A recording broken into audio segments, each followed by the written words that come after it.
racing, you know, a little later on in the day, so he didn't, all what he learned in the first part of the 600 miler was pointless. So he just had to learn, you know, what the actual track conditions would be from sundown to the nighttime. So the transitional portion, to see him coming to the top 10 this early, and now he's going to fight Waldo Walden for P9. Once again, for those just tuning in, apologies for the technical difficulties as we work our way through our season finale for the PRL NASCAR Cup Series from iRacing Virtual Charlotte Motor Speedway, also known as America's Home for Racing, all while this action taking place during Memorial Day weekend, a chance for the field to honor the men and women who perished while fighting on behalf of the United States of America. Right now, drivers in the midst of a championship battle for second in the standings. Pat Harvey, Abner Acosta, Chris Hudson, Matthew Lawn, Eric Haig, right in the thick of things. Acosta looking to try and pick off some positions, at least amongst those who are fighting for that respective battle. He can finish as high as the top 4, depending on how things fare out today. Now, right now, as we work through lap 24, expecting a 2-stop race, it's worth noting, Terry, when it comes to the strategy. Because as you noted, from the Coke 600 this past Friday NIS Open action, the max run is about 64 laps. Yeah, it's about 64-ish. We saw drivers try to short stint it. We've seen drivers try to save a little bit and pit a little early as Trent Dingle takes the race lead. No surprise up there as Chandler tried to check out on the field and burn up just a little bit of his tires. You could save a little bit more here in the back of the field, or the mid-pack, as you would say. You can roll the throttle a little bit. Don't pick it up till about here to start going full throttle. When you get back on the straightaway, that saves a little bit of fuel. It's not necessarily the most fuel, you know, saving strategy that you can find, but it'll put you in the ballpark to pit around.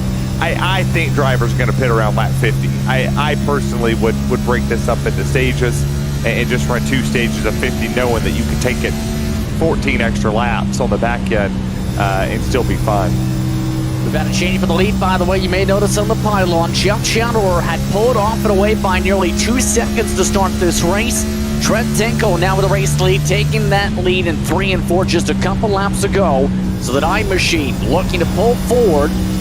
Trent Dingle, most of the wins have gone his way. 6 of the 9 entering the night, controlled by the private label Team Hype driver, the points leader. Yeah, and he's really, really fast. Team EPI driver over there in that 9 machine. No surprise to see him fast. He's running virtually what you would run in the Coke Series for Michael Conti. And he's had very good success in that number 8 machine for Junior Motorsports over the Coke Series with 2 wins this season. You take a look right here at Pat Harvey. He's going to take a run at Lou Christian. You got Troy Torgerson back there in 5th trying to make the run as well. Lou Christian is starting to fall off just a little bit. Started a little further on up. Now he's starting to work his way back as the drivers who set their car up for the longer run pace. It's starting to make these runs happen, and the top 5 is not what it was earlier, where we'll see the ebbs and flows of this race break into sections where the drivers who were good in the daytime are going to start to be good, and then you'll see the drivers from the nighttime start to drive back through the field too. Lou Christian nearly up into the outside wall. There goes Troy Torgerson to the inside. See that just after the grandstands right now. The 21 amongst those on that short run speed. Long run starting to slip back strat. Amongst those really shooting forward, though, is Harvey, able to zip on by that now and is closing in on the leaders and quickly. Yeah, he is starting to drive up through here, and he's finding pace where you would necessarily not think that you would find the pace. His entry to the corner is just a little bit different than what most of the drivers in the field's doing. He was running that as Chris Hudson comes up here to 5th. A lot of these drivers kind of playing the soft-ish approach to this race because it is a little bit longer than what they're accustomed to running here. We still have the 90-minute time frame, but 150 laps is out here on the docket for them.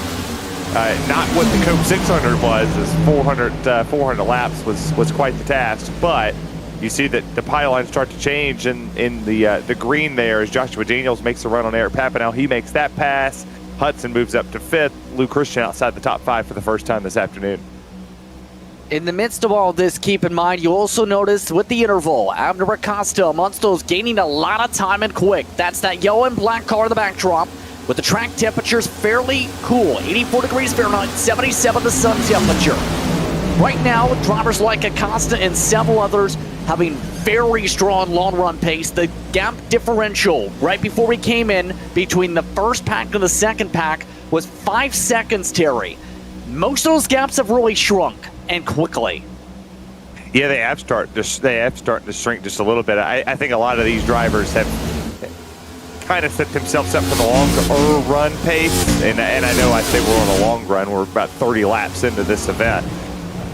If you set it up for this, you run yourself in 2 different boxes. You'll say, hey, okay, I want to do this.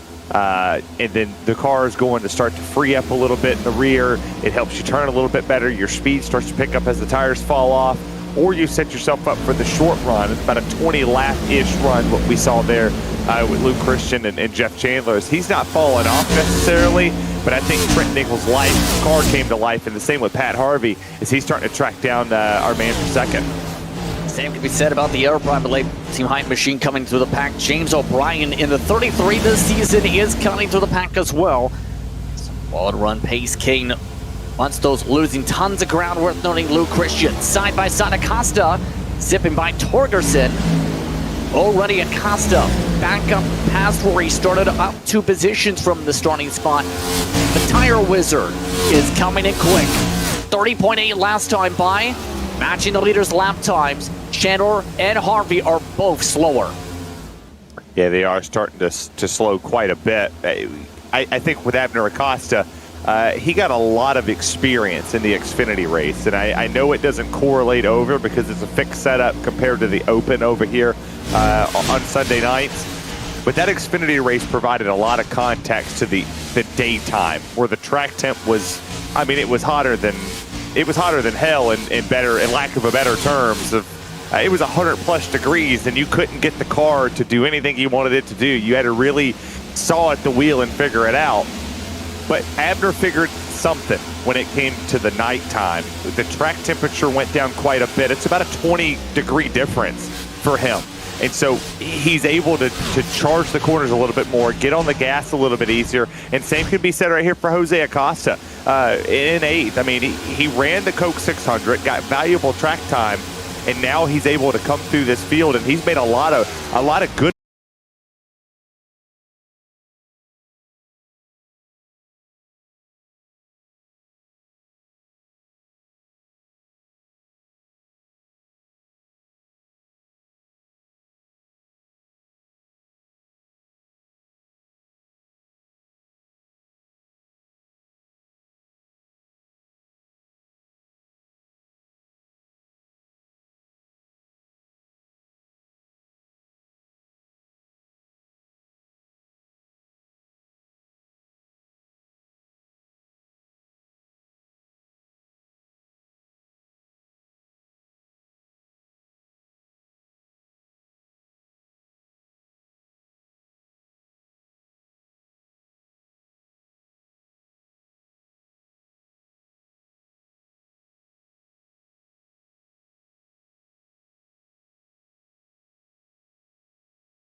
Acosta driving through this field.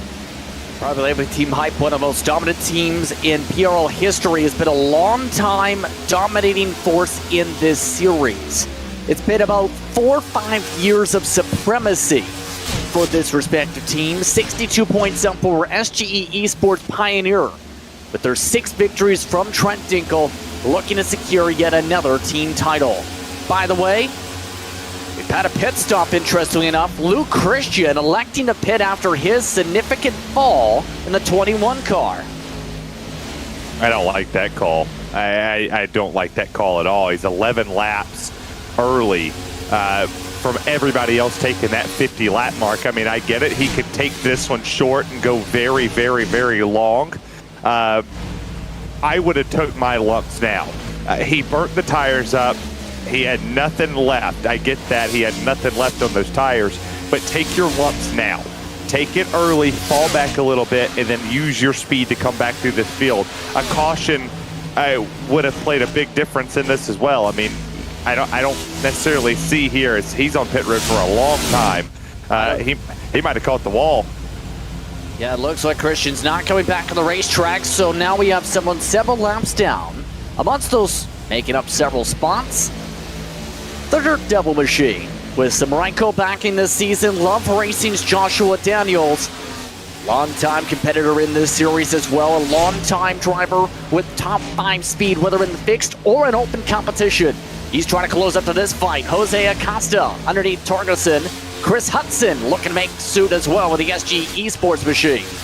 Yeah, Chris Hudson was making some passes early. He's kind of been picking and choosing his battles with the 42 of Jose Acosta in the early portion of this race. I do expect to see drivers come down pit road in the next 8 laps. Would not necessarily be surprised if somebody took this one longer. But interesting note we got from our behind-the-scenes guy here, Charles Sumner, has taken his lumps now. Kind of in the portion of where I was at with it is take it early, because you would rather take it early than take it later. If you start to fall off in the latter part of this race, you've thrown yourself out of contention. If you take it now and you pit on sequence with everybody else, then you save that set of tires. You're going to be able to push harder at the ending part of this race. And I mean, at the end of the day, a lot of people have nothing to lose in this race. The championship is sewed up. It's done. We know who won the championship. We know we don't know who's going to finish second in points, but we know pretty much everybody else. Everybody else was set in stone. All we're looking for now is who's going to win the race. Is it going to be Dinkel, or are we going to get somebody else come up here and take it as Abner passed Jeff Chandler for second?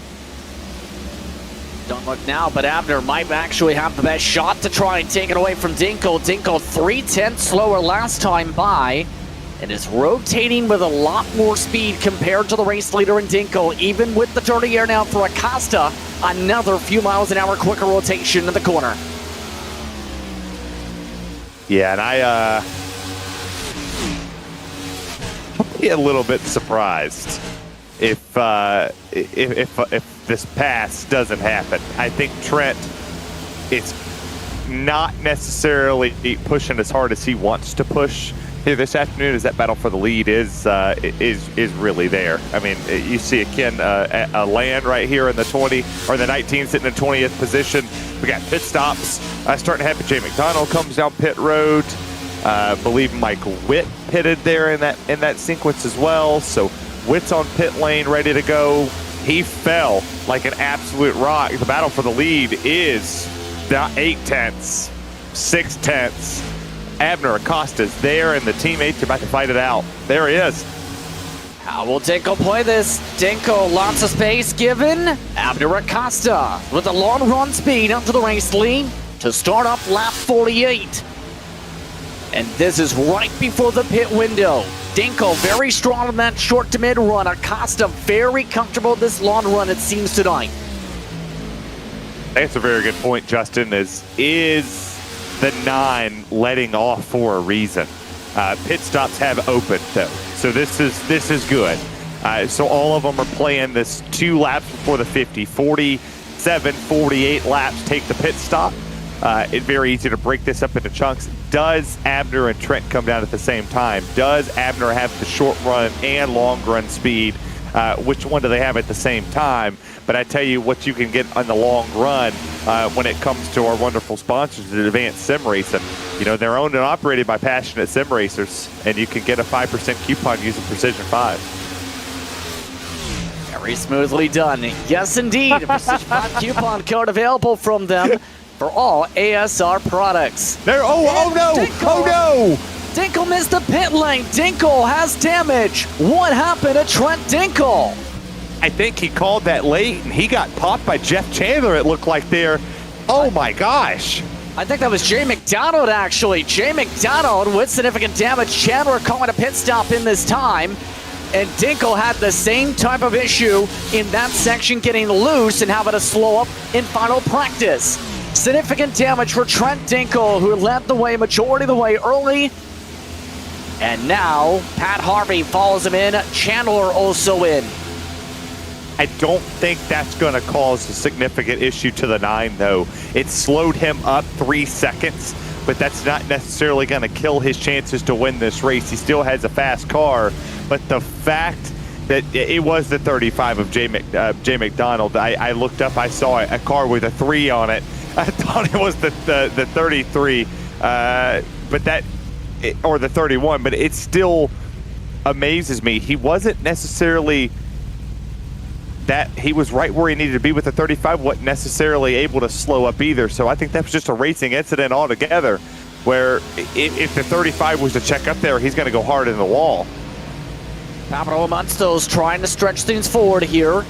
Also yet to pit, James O'Brien, Jose Acosta.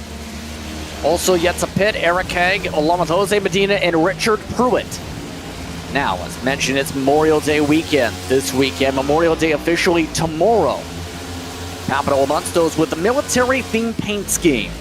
As author Tamara Bolton once said, Memorial Day is a day of solemn contemplation over the cost of freedom. A chance to pause and reflect those who have fallen, no matter when, where, or which conflict was involved in that circumstance. A chance to remember the fallen tonight for many of our competitors across the United States of America tonight, Terry. Yeah, and I got a couple of buddies of mine who tragically lost their life in combat. You know, it's a good time to think about it. Over 7.5 years of service for myself, and the amount of friends that I've lost over the time, and lost at the battle on the field, and lost to the ones who lost it outside of it as well. It's a tough-ish weekend, thinking of all the people that you lost, that you were either close with or just can't call no more. As we take a look at the replay right here of what happened. Trent calls pitting back on the back straightaway. Right here, Jay tries to go down. He clips him and he pops the wall. He checked up for it even after he hit him. Catches the wall, and it was just too much speed for the 9 of Trent Dinkel to get down. And that's a tough blow, because Jay McDonald, with that short strategy that he had, could have made up significant time, but instead he lost significant time in a ton of stuff. And I can't repeat what the 9 said, but are you blanking kidding me? Is his response. And man, me and Trent sound just alike. Well, you kind of said the response there. Well, I can't say the whole word, Justin. Well, Jose Acosta is into the pit lane, and Jose Medina, the last of those yet to pit for Love Racing. So looking to stretch it long, Acosta, Dinkel, Chandler, Harvey, Torgerson. Currently the net's shuffling. As we take a look at where things have shuffled for Harvey, this is in currently the battle with the 39 of Torgerson. Remember, Harvey stronger long run tonight in the 67. Yeah, I wish if RaceSpot wouldn't fire me, I would have said the full word. That wouldn't have went over well, but I mean, I would have said it. Anyhow. I love you, Justin. I've got to find a way to make you laugh in most of these shows that we do, because it's like a badge of honor to get you to laugh on one of these shows. But I tell you who's really not laughing at this moment, and it's serious on this part. A lot of those drivers who took the short strategy, they aren't laughing right now, because they didn't make up the time I necessarily thought they would have made up. I mean, a lot of those drivers who came down pit road, Charles Sumner came down a couple laps earlier. The net gain was maybe 1 or 2 spots, and that was not significant when it came to like Abner Acosta pitting, Dinkel pitting, Chandler. Really wasn't a whole lot there. Yes, indeed. Still yet to pit is Medina. He is getting some bonus points, mind you, as the race leader. Medina has gotten the lap and turn. That means a pit stop coming up. So Acosta to cycle to the point this upcoming time by. Still, despite the damage, you mentioned Dinkel likely going to be okay. Dinkel, despite the fact that entire right rear headlight is crushed into the point where you see half half of the spoiler blade sticking out of the back bumper. It's still running decent speed, 30 laps to 30.4s currently. Right now, trying to keep up with the tempo. The leader running the exact same time, so I'm surprised that's basically no impact on his car. Well, I think right now he's pushing just a little harder than he would. I wouldn't necessarily say that it's a good thing. It's really a bad thing that he's having to push it harder to hustle that car. He was very fast on the short run. I mean, we saw that early on in this race where he was able to make the pass on Jeff Chandler to take the race lead, and then Abner Acosta, figured it out 30 laps in and started to make the headway forward. He's closing in ever so slightly on the leader. I mean, he's catching him about a tenth a lap. If we're being honest here, lap time wise, a 30.157 to a 29.995. Chandler wants to go though. Dinkel nearly into the wall. Chandler all the way to the inside line. This is for second. No contact. Dinkel shuffling out of the line. Torgerson looking to move too. Harvey looking to set it up near contact again. This might be causing an issue when it comes to the right side of the car being damaged. The spoiler on these cars, while it might not seem too significant, he could be struggling just a tad bit. I mean, you see the car down on the bottom. He's still running the line that he wants to run. He's still carrying the speed.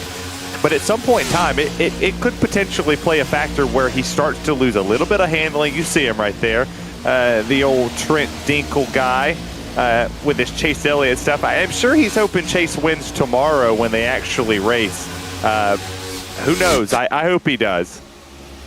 I was about to say, I've never seen a driver run with safety goggles before, or safety glasses, it looks like, almost there. Yeah, Trent's an interesting character. He's very fun to talk to. I got to pick his brain last week at Texas when we just had an authentic conversation in the EPI Discord, and I was just like, hey, talk to me about this. Like, tell me what it's like running at the top level here. What's it like being the top guy in PRL and running a ton of races and being the guy that EPI looks at to head up and be the Pied Piper in the next gen car? And he's phenomenal in this machine. Xfinity car, not so much. Trucks, he's dead focused about this next gen car. And I tell you, if you want to pick his brain, he'd be more than happy to tell you what he's doing over here. Yes, indeed, and you have to wonder, when eventually would he get his own poster? Just insert the back poster, just fit it in the middle of the Chase Elliott, see if anyone notices. He should just send one of us one, and we'll just hang it on our back wall. I mean, I've got all my NASCAR stuff behind me. I'll just put a big I Love Trent Dinkel sign with his number 9 on it. Maybe with a picture of him like trying to deadlift 350 or whatever in the gym. But Troy Torgerson, a guy that we don't necessarily talk about, right? We don't necessarily see him running the front every week. No disrespect to Troy, but that 39 showing up here. Charlotte's very conducive to first-time winners. It's very conducive to people getting very good runs. If Trent catches the wall there, I think that arrow is starting to play a factor. As you see the spoiler there, kick down just a little bit, that's creating a little bit more air on the right side of the car, not allow it to freely float off the exit and push up to the wall to carry the most speed. Donald, by the way, having to peel down the pit lane. Medina having to serve a penalty as a result of a pit exit infraction after his led laps. Everyone else sipping the wet quick at the halfway point. But it has been impressive indeed from Torgerson.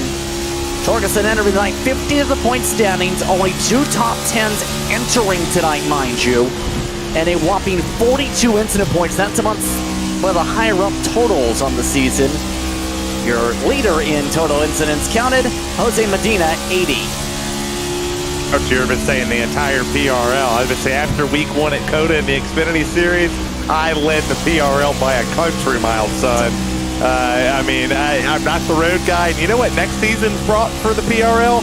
4 road courses all season long. So I don't know if I'll join the broadcast booth again, but it'll be rather close as we look right here with Richard Pruitt in the 924 running a throwback-ish scheme to Dale Earnhardt Jr. with a military scheme.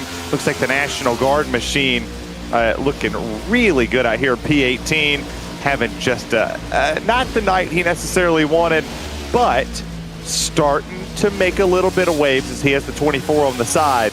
It's a nice looking scheme. Yes, indeed. And I find the most interesting parts in the midst of that is he's got a Chase Elliott 9 for the 9 part. He's got essentially a mixture of the Jeff Gordon / William Byron 24 with an opposite skew to be able to fit the paint scheme for the 24 part. On top of his own sponsors, an interesting paint scheme for him tonight. Richard Pruitt amongst those who also run on Wednesdays. Still looking across the field, and as we make our way towards the halfway point, you're looking for mid and high-end button boxes. Whether you're a casual gamer or a meticulous sim racing driver, be sure to use the Precision 5 coupon code for a 5% discount. Once again at RaceSpotTV.com. Some tire differences potentially to come in play here. Jose Acosta already zipping by these drivers with much fresher tires, a 5-lap difference. And the reason that's pivotal, if you think back to what we've seen actually from some of the Racing Wednesday, Terry, the drivers who normally would be far back with that call were very close to the leaders. Acosta's in range to possibly get close to his brother. Yeah, I wouldn't know that from Wednesday because I got wrecked on lap 3. People catching the apron is always a tricky factor here at Charlotte. But the tire difference is very, very noticeable when it comes to who pitted a lap or 2 laps behind. But you know how they really feel the tire wear of these cars is they go get a butt kicker because it provides and adds incredible immersion and realism to every game. You can truly feel every nuance and put yourself in the driver's seat of every bump, crack, and fill in the Charlotte Motor Speedway, especially in these next-gen cars where you can truly feel everything with the butt kicker. And yes, we've entered Wayne's World for those keeping track at home. James O'Brien entering the world of the top 7 with the pass. Yeah, we figured we'd have a little fun with our ad reads here. I like how me and Justin get to just throw in.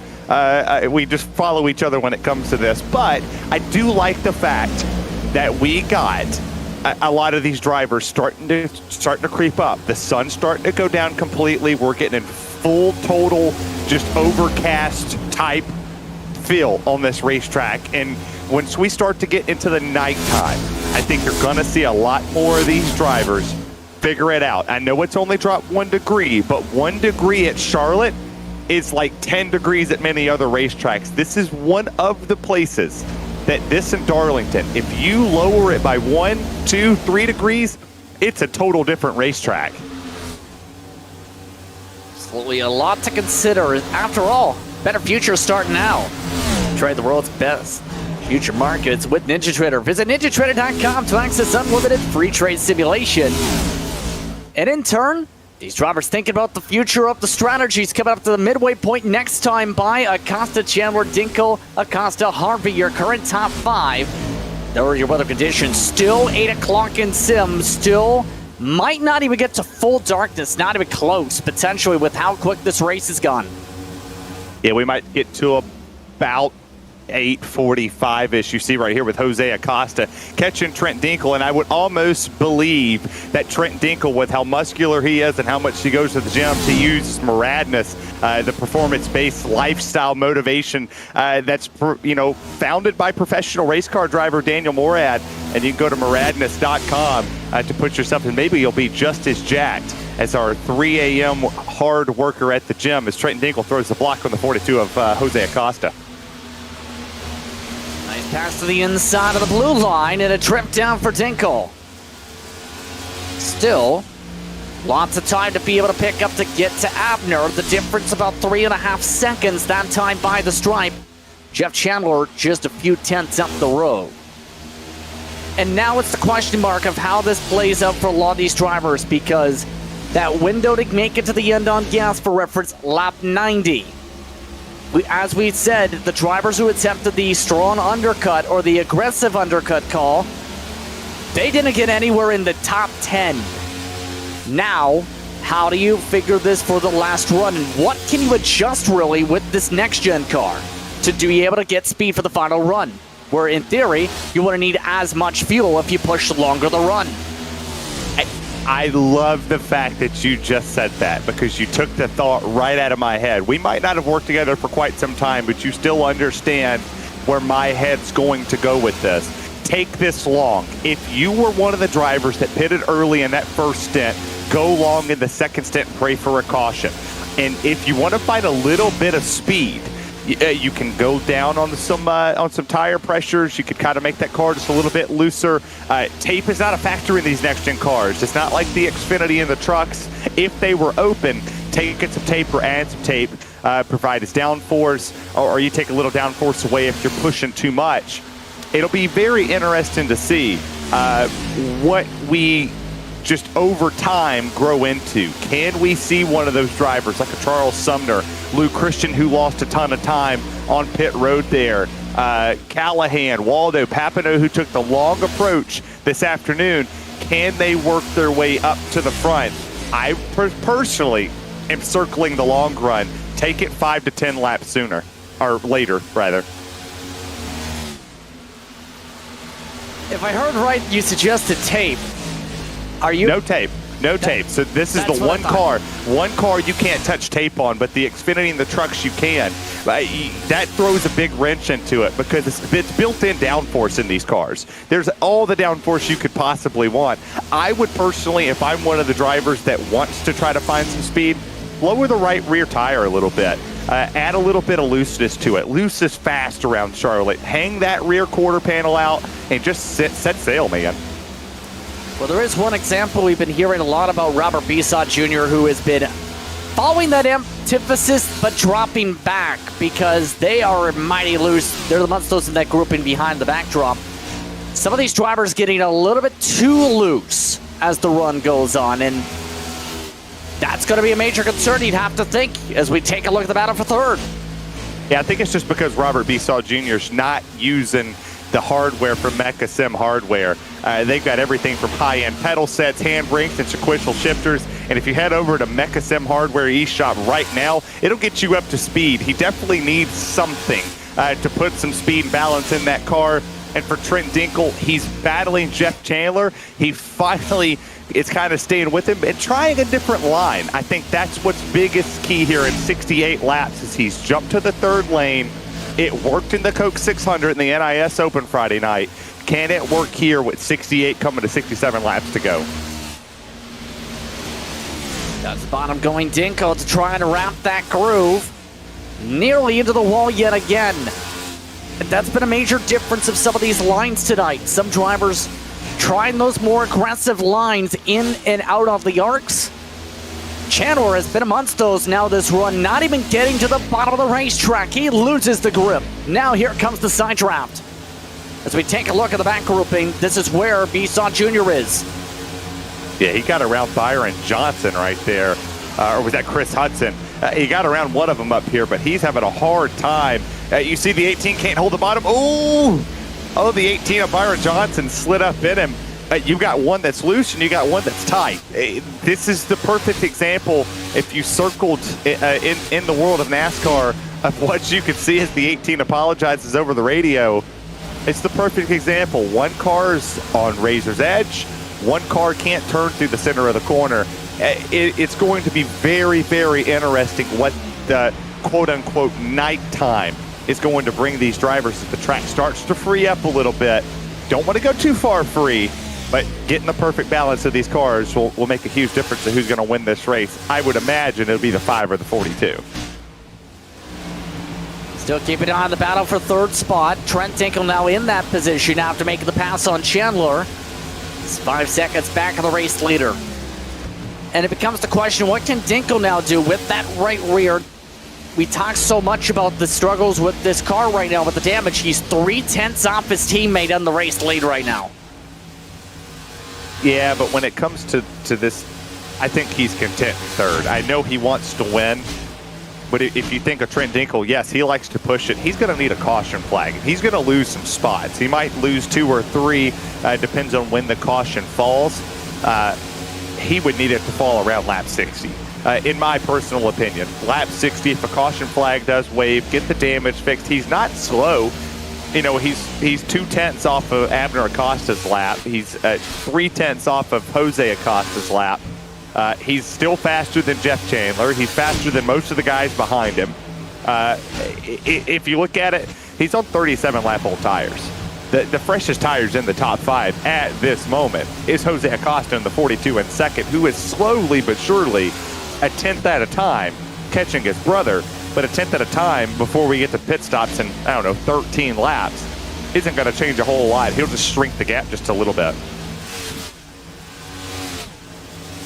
So lots to consider in these closing stages, and keep in mind, you talked about the road courses on the schedule for next season. Registration is still open to all. For those wanting more information, go to precisionracingleague.com to its forums and be sure to sign up to see if you can compete on Sunday nights here in this series from June the 18th all the way to August the 20th to be able to see if you can become a legend of the PRL Cup Series. Still, lots of action to keep forward here. 42 with the strong advantage here. Does that adjust your strategy, or rather change that up, knowing how beneficial the tire strat has been to get Acosta, Jose, a few more spots compared to what he was doing earlier in this race? No, I'm not changing my strategy. If I'm anybody up here, you've already lost your time. You're 3 seconds off if you're Trent Dinkel.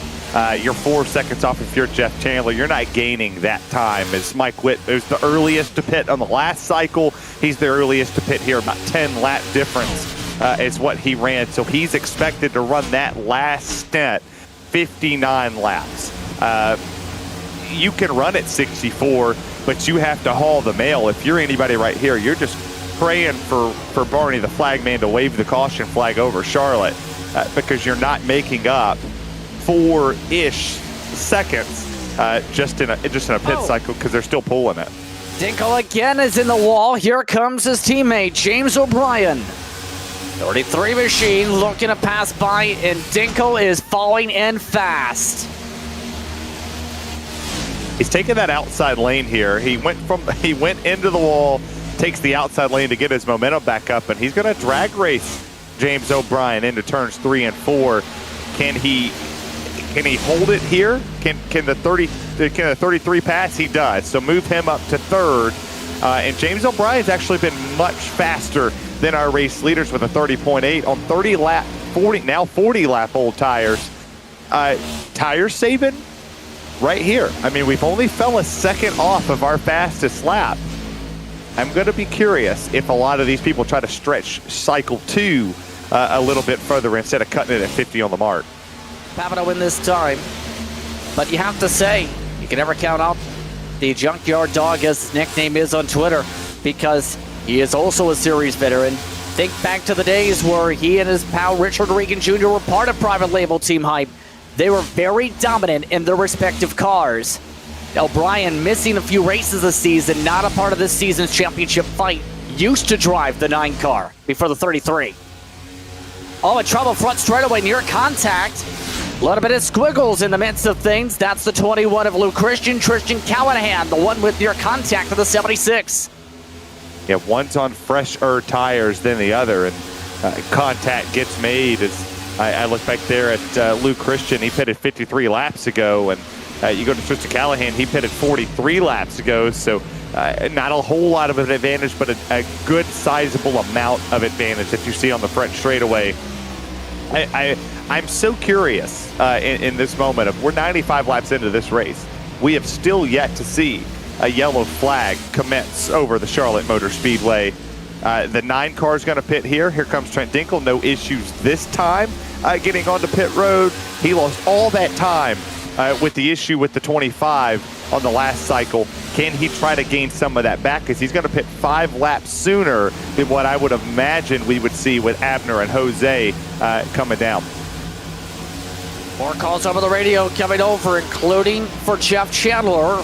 Keep an eye on Pat Harvey. Harvey looks like will not come in. Coming in, though, is James O'Brien as well. Here's a look at Pat Harvey's viewpoint. Very calm, it seems, in that room.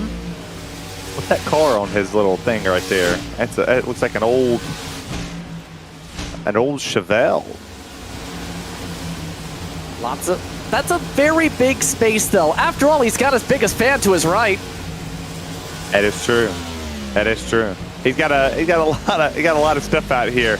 I wish I had that man cave with a mini fridge in there. Mine's just got a bunch of decorations in it. By the way, hearing that Johnson had a speeding penalty, 60 miles an hour at the cone. Heck yeah. Speed limit is 45. That is a stop and hold of 40 seconds if you speed here. And a lot of drivers struggled in final practice testing their pit entry to get to the cone under the speed limit. This man didn't have an issue with the speeding here, and it seems like most of the times I get a speeding ticket, I'm going 60 and a 45. So I feel you, Johnson. I feel you. We look here, though. Here comes Pat Harvey. Joshua Daniels comes down pit road. Another throwback-ish scheme in the 43. Saw there with the Air Force logos on the side of that, paying tribute for Memorial Day weekend here this afternoon. Tristan Callahan takes over the fourth place position. Go on board right here. That's with Chris Hudson. He's in P15 with the 45. The Kyle Petty hat on. So throwing it back to both Petties with Richard and Kyle. It's one of those very fancy setups. It's one of the next level racing style setups, it looks like there in terms of the rig setup. Has the direct drive wheel, has that special seat. It's an interesting note to mention with the throwback as well. If you look into the PZ, there's actually the instructions, a little instruction guide of apparently how you're supposed to open, and I quote, the Jefferson canopy. So basically following what would be on the instructions, I would presume, on the plane. I don't know how to read. I just know how to look at numbers. Yeah, reading is never my strong suit. I think my wife tells me all the time when we get instructions to something that I just, make it look like the box. We're about to start buying stuff for the nursery because the kids due in October, and I'm going to be curious if she lets me set the crib up or if we'll get it pre-built. It'll be interesting. Is there a difference in terms of the pricing? Yeah, the pre-built is probably about $50 to $75 more. But once you put together, you obviously get it at a cheaper price. You got Tristan Callahan, wow. He slid that sucker in there. I wonder if he did get a pit road speeding penalty as Abner Acosta's in. He's in right on the money. 49.50 to go. Put it there, but yeah, putting stuff together is never my thing.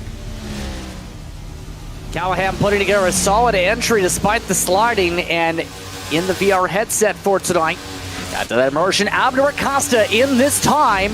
Jose Acosta going an extra lap or so at least compared to his brother. That leaves only one other driver outside of Jose Acosta to pit, Waldo Walden. We still got Richard Pruitt, Charles Sumner.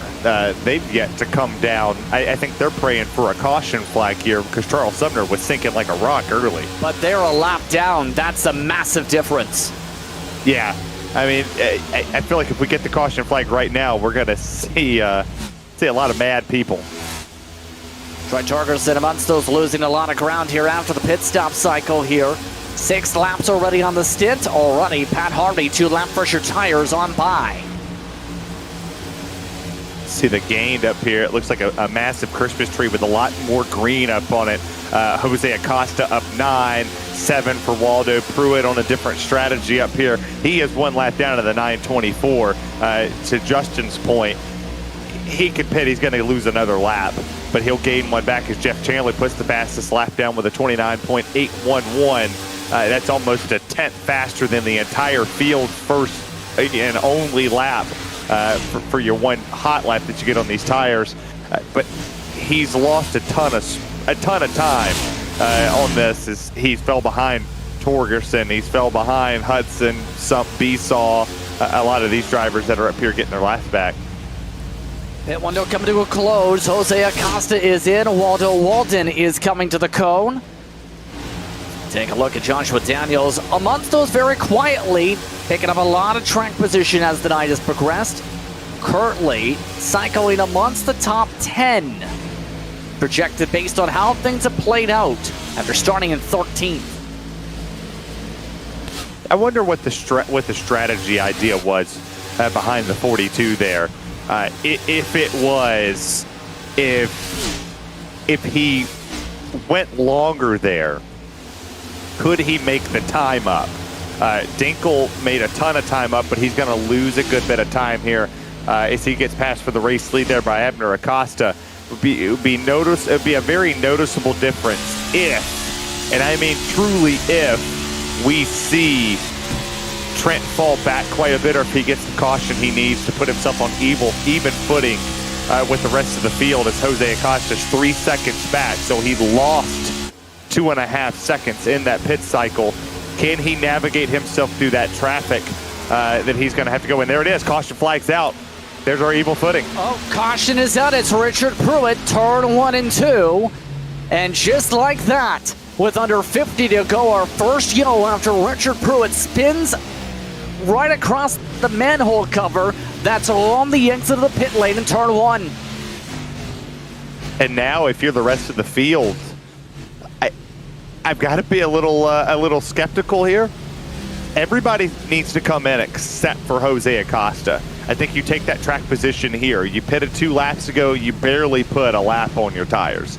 I mean, you maybe put 1 lap on them, if that. Everybody else, I would come down, and then it would be, the best of the best. I wouldn't want to start third, because then you're going to have to fight Trent Dinkel.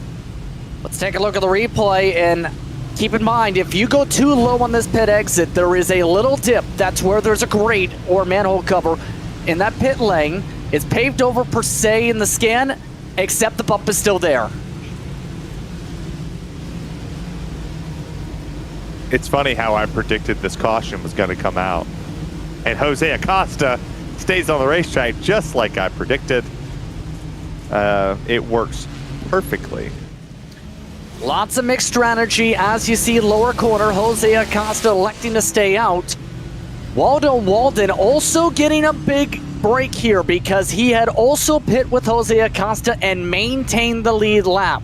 Yes, sir. Waldo Walden going from the back of the top 20 to second, potentially here with this cycle. It's like we've been doing this from some time, Justin, that we could just sense when something was going to get flipped on its head. And it did. And it actually did. And unfortunately, if you think of Richard Pruitt at this moment, our behind-the-scenes guys, right, you can't pin that on Pruitt. You come off a pit lane, you're trying to get up to speed, you're trying to stay off of the racing line or away from people so you're not on the blue line when they're coming into the corner, and you just catch it at the wrong time. Everybody else has hit that little hole right there, the little divot off a pit lane. He's just the only one that got loose from it. Something maybe setup-wise maybe caused him to lose just a little bit of grip there and slip out from under him, but that stinks. But for Waldo Walden and Jose Acosta, you're in the most perfect world. Yeah, you're on 3-lap tires, but quite literally, you're on 1-lap old tires compared to the field. So not a big difference there, but Jose's going to have to check out because Abner, I believe, has a better car. So you're going to have to go fast now. And Abner Acosta, Trent Dinkel, James O'Brien amongst those, the first 3 off the pit lane. So a lot to think about here, coming up to 40 to go. And remember, things started off very differently when it comes to this respective race. Jeff Chandler with the big advantage early on. This is from the race start. And you can see just how much this running order has changed over the course of this long 110 laps already complete. And keep in mind, with how this start procedure goes, we're going to see a little bit of a very similar box here. It's a restart zone track, mind you, here at Charlotte. Yeah, then you look at the replay. This is a wonderful job here from us. We started a little bit late in this coverage. We had some technical difficulties. It happens. It's a part of the world's nature. But the outside lane here got a decent start in the first 3 rows with Trent Dinkel on top of James O'Brien in the 33. Gets the run down the back. He's going to make it clear here in turns 3 and 4. Or no, James O'Brien clears him actually. then it's a big checkup, and then, yeah, we'll pull the switch back here and pull down and try to make the pass. But a lot of these drivers had to fan out because track position's key here at Charlotte. And he's seen that right there. This could be critical for this restart, and hence part of the reason to look back at this. If you get enough of a run on the outside and clear, you could take the race lead if you time it up right. I think the outside lane is going to be the big X factor in this, because we have not seen a restart. You know, this is the first time we saw the opening part of this race of what the restart looked like. The low lane was dominant, but if you're the outside lane, how much does Waldo Walden pinch Jose Acosta? Does he get aggressive in the 84? Is this shades of what tomorrow's Coke 600 is going to look like? And if it is, this spells very nicely for Jimmy Johnson, the 7-time Cup Series champion, making his return to the Charlotte Motor Speedway since his official retirement. Does Waldo Walden get aggressive, or does he kind of just say, hey, look, I'm just happy to be in the top 5? It's going to be a good question here, keep in mind. In a great position to try and battle it out, and as you can already see from what happened at the start of this race, the bottom line, everyone except for 1 or 2 cars getting clear. Waldo Walden was the only one in the top 10 at one point after the initial start, trapped on the high side. We'll see how this restart plays out. 39 laps to go from Charlotte for 2023 Season 2 from America's home for racing. Jose Acosta inside, Waldo Walden outside. Drivers are already setting up in the first and second gears. To the restart zone, green flag is out, and a bad start for Waldo Walden. The inside line catches them sleeping, both the Acostas first and second. And that was the biggest fear. Was the outside lane, was the X factor. Could it get the start that it needed? It was a big no. But we didn't know caution flag number 2 falls. Oh, they're turning Bissell Jr.'s hard on the wall there on the back straightaway after the caution was out. Caution indeed now waving. 2 cars crashed down the back straightaway for second yellow. Cautions breed cautions. Bissell Jr. with an issue from 8th spot after the restart on cold tires. Well, the caution was out before that. I was very curious on why Bissell got in the issue there, but the caution had waved. We had been under caution for half a straightaway. It was the 24 that had the caution flag wave of Jose Medina, but we had a caution after the caution. That's going to be heavily looked at by the admins here at PRL. That was crazy. So 2 different accidents indeed. You have the one out of turn 2, and you have the one in turns 1 and 2. That indeed is the trigger. So let's take a look at the replays here and break this down. This is the trigger part towards the back of the field. Yeah, here's the actual caution as the 24 just gets loose and gets sideways, and him and Charles Sumner have a slide. And then there's the secondary caution after it was out. It's the 3 and the 39 make contact with each other. Whoa, man. Yeah, that was in the midst of their battling. We'll say Robert Bissell Jr., despite the hit, you seem very lucky to avoid damage. He is coming in along with Torgerson after all of that. Lucky dog this caution, Lou Christian. That leaves Richard Pruitt, Ken Amacy, or Kel Allen rather, Johnson Sumner laps down. Here's the secondary part. This is the part up towards the front that had the issues out of turn 2. So you see the 3, he changes lanes, and you see he gets loose right there. You can't change lanes here. That's at the fault of Bissell. He just went right in front of the 39 there of Troy Torgerson, who was having a phenomenal run inside the top 5 early on in this race. But I mean, that was just, I guess when the 3 got on the gas right there, he just started to float up, and maybe he caught the gas too early in the center coming off the exit of 3 and 4. Just upset the rear end of that car, and nothing that the 39 could do other than just, you know, be along for the ride. And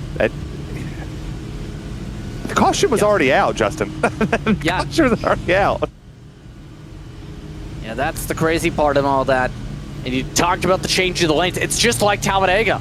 It was emphasized a lot with this car because of the body parts underneath. You do that crossover in Super Speedway race, you're spinning around. Same exact result seen indeed as Robert Bisson Jr. taking a lot of time to get damage repair, it appears, during this caution flag sequence. Here's the thing though too. There is a 1 hour and 30-minute time limit for these races throughout the season. With the caution starting to build up, it might become a time race. We have 18 minutes left on the clock, Terry. Yeah, that stinks for a race that went green all the way up until, 2 cautions ago. I mean, we about 6 laps ago when we saw the first caution flag wave over this racetrack, and now we've seen 2 back-to-back cautions, and to have 18 minutes to go in this race, it'll be sort of interesting to see if we're able to run this as hard as we can to finish the 150 laps that's on the docket for us to race this afternoon. I know if you're the 42 of Jose Acosta, you're kind of saying, hey, listen, I'm not going to be mad if you guys cause a couple cautions. You're on a even playing field with your brother and the rest of the field, but now the inside lane with Waldo Walden could be the big issue as he spun him on that restart last time and put Dinkel back to 5th, and Harvey fell back, Chandler fell back. Do they try to weed him out and go 3 wide on the initial start here? See Walden though now at the bottom. See if he's able to charge forward. After all, people have been able to finally find him around the track. That was the joke. Anyhow, coming up to the restart here. 18 cars still in the lead lap. Now it gets intriguing on how this plays out, with the time being the factor, as well as how these drivers have fared out. Already a couple drivers have noticed their fuel burning, interesting enough, Terry. Yeah, I think a lot of these drivers get the fact that potentially, and I truly mean potentially, if we don't run it to time, did they pit at the right time? There's an estimate of about 3 minutes being our current buffer if we go green from here. We'll have to see. Remember the last start, keep in mind, it's worth noting, Jose Acosta first gear start. That is the better power band for this car. You need to be quick though. If you miss the power band, that's where you struggle. Yeah, I haven't figured out that first gear restart in these cars. I normally set it up for second gear starts. Restarts have never been my strong suit, but Jose Acosta, I think he has learned something from that guy to the outside, because he got a really good jump there, and it had nothing to do just with Waldo Walden, because Abner got it with him too. Getting all set. Top drivers in the first gears, all set to go through the restart zone. Green flag is out.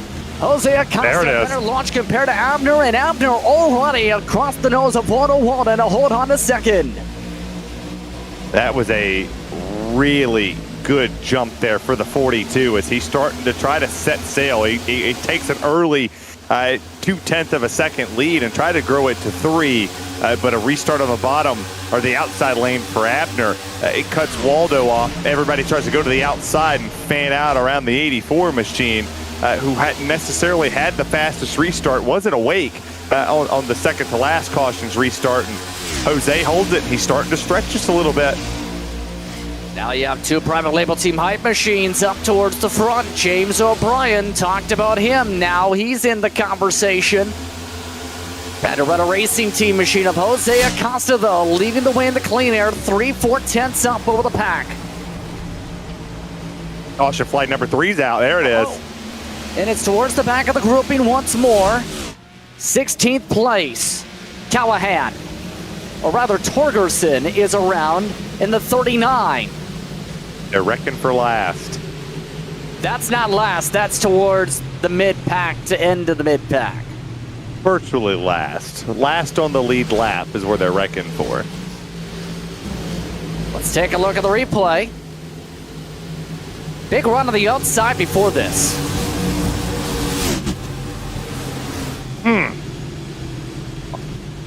Almost looked like he drove himself into the outside wall. Couldn't see from the angle. It almost looked like, though, that Eric Haig may have drifted up. And a lot of those drivers in the back as he comes slinging back up into the outside wall, dodged a massive bullet that they didn't. If they would have sped up, they would have hit him. I mean, that would have been a massive hit there. Take a look at the replay on board here. Let's see. Thought he was clear. You're not clear. Bam. Yeah, that was from behind from Haig. Eric Haig, Robert Bisa Jr., and Torgerson all into the pit lane, this time by for damage repair. It just looked like he tried to clear himself there. He started to come down. I mean, even on the onboard shot, I would imagine, I mean, they were both coming up, coming down. All of them were moving in unison on that. As we take a look, I think we're going to take a look on board. Yeah. The rear side here. This is the better angle, I think, and see how the traffic is playing out, but watch the left rear. This is what I noticed a little bit from the initial angles.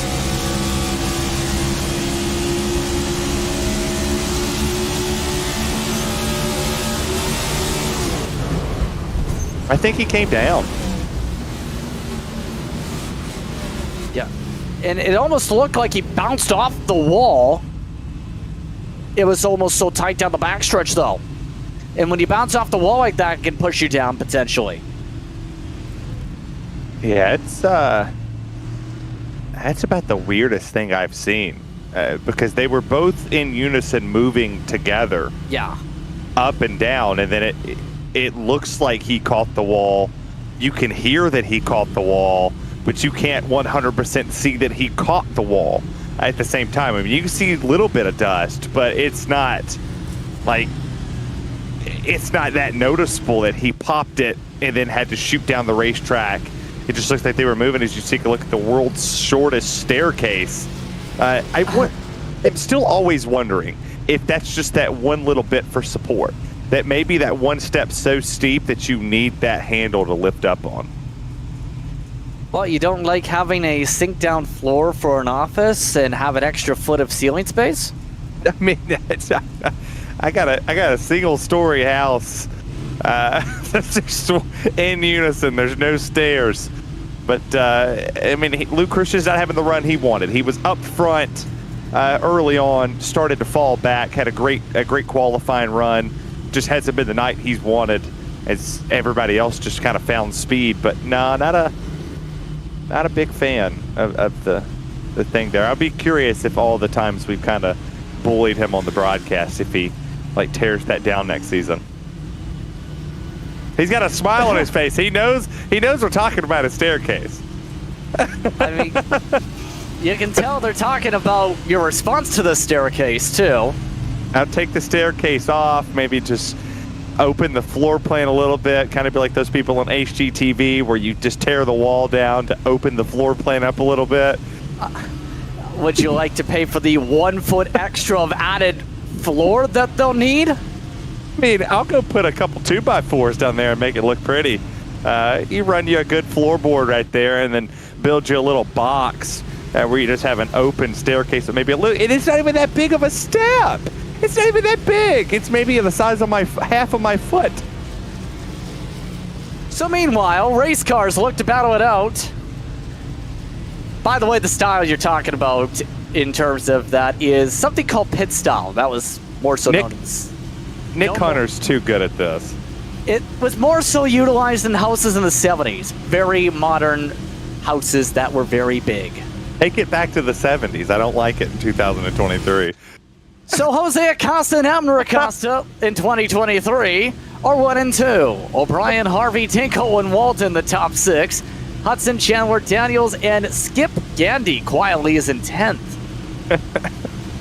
Yeah, what a run for Skip. I mean, 8th place. He's been floating around 15th all race long. Mike Witt with his alternate strategy he's been on caught himself up there in 11th.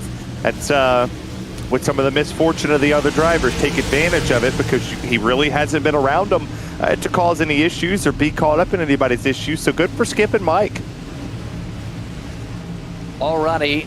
O'Brien looking to time things up. O'Brien, a multiple-time winner. We're right now at the exact time to make it towards the end. 15 minutes remaining, 15 minutes estimated to make it to the checker flag. The Acostas line it up close. Green flag is out. Jose Acosta and James O'Brien nearly gets his nose sawed off by his teammate. They couldn't have timed that any worse, JP. You don't want to wreck your teammate, and Abner almost wrecked him trying to get down. I think he knows he's faster. O'Brien wrecked by Tinkle. Tinkle sliding up the track. Oh! One more car and they're wrecking. to the backstretch. Papineau and several more. Caution flag is out. Papineau again with a slam. And several others slide to the inside. It was Waldo Walden, and it got turned right there. That was aggressive. Well, that was coming in quickly after all of the stacking up. Mandatory damage repairs Chandler, Papineau, Callahan from that incident. And now it's a time race, likely to the finish. That's a shame. We had such a good run, good race. You take a look right here.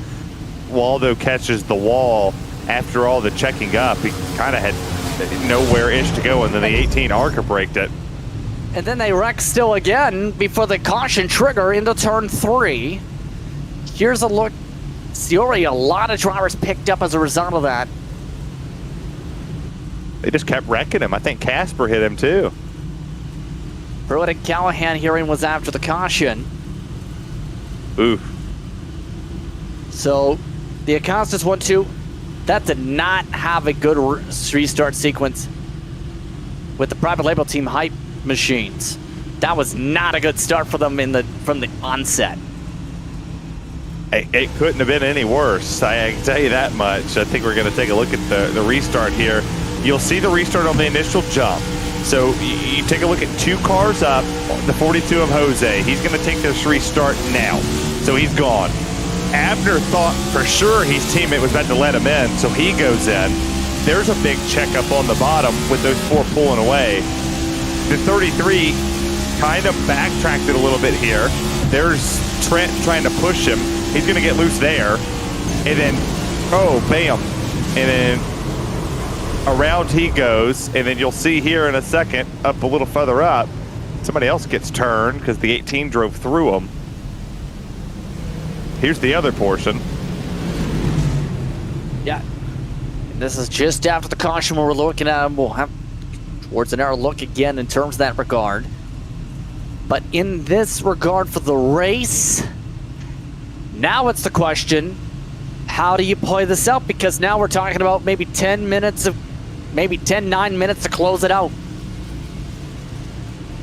You got to be aggressive now. I mean, I know we necessarily haven't, thought aggression, but just like the Indy 500 today, we kind of come out to a shootout. Are we going to get the story like we saw with Joseph Newgarden winning it and Jose Acosta taking this win and coming out of nowhere to win it in the 42? Or going to see a seasoned veteran like Abner win as you take a look right here and what happened at the end. Oh, he just bounced off the wall and then hooked him. It almost looked like someone squeezed him into the wall.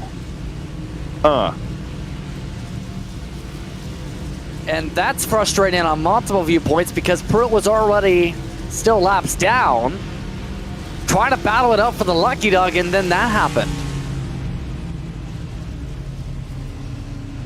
So a lot of drivers picking up significant damage there. Chandler already pulling out of the race as a result of the incident. Papineau, Callahan, and Pruitt amongst those with damage repairs. And with the time becoming very scarce here, not going to get likely through all 25. So now it's the question, how do you try and time this up if you're under? Because Jose is kind of sleeping. Here's the replay of this incident again, the secondary part for Pruitt. They're checking up in front. They're wrecking. Bam. How did he? I'm not sure about the second part. I'll hold my comments. I've already got a warning about being mean.